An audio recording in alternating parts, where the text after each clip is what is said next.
All right, this video is going to be on auto drive seat covers. These are just a Walmart generic seat cover.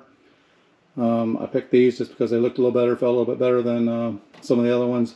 Don't know how long they'll last. I'll do a little review on them in a month or two if they go bad. I'm not going to show you how to put them on. It's not difficult. You just slide them over top of the seats.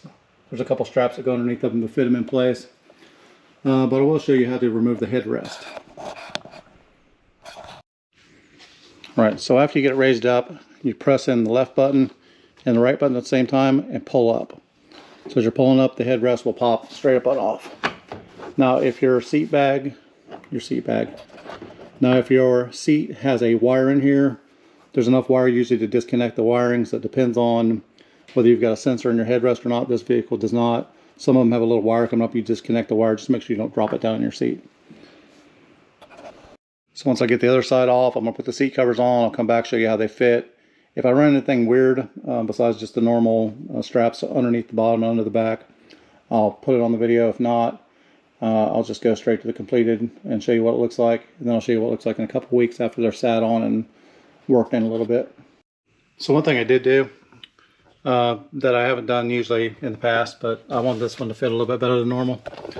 I took the screw out of the front of the seat, so you can see up in there, there's a little screw hole right here. So there's a little Phillips head screw right there. I took it off. Once you take that off, you can pull this cover off on the side and it just pops off.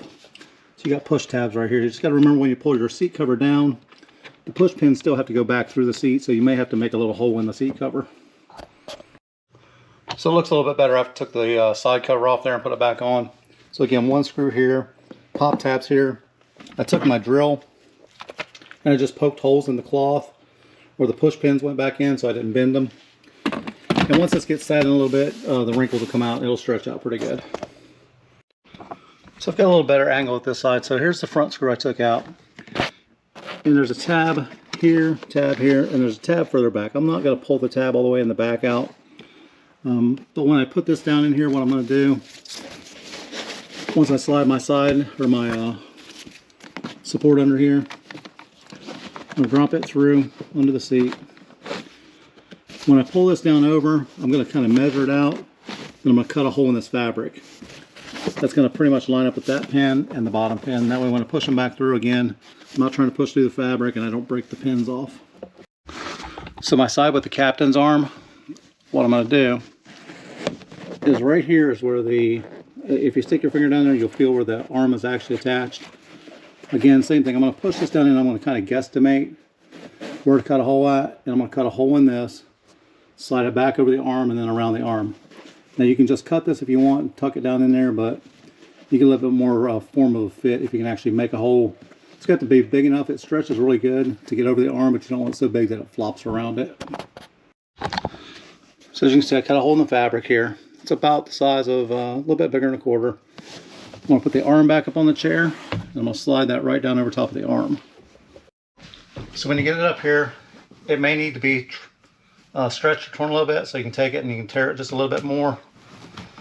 Again, don't over tear it, but it's got to be big enough to slide down this.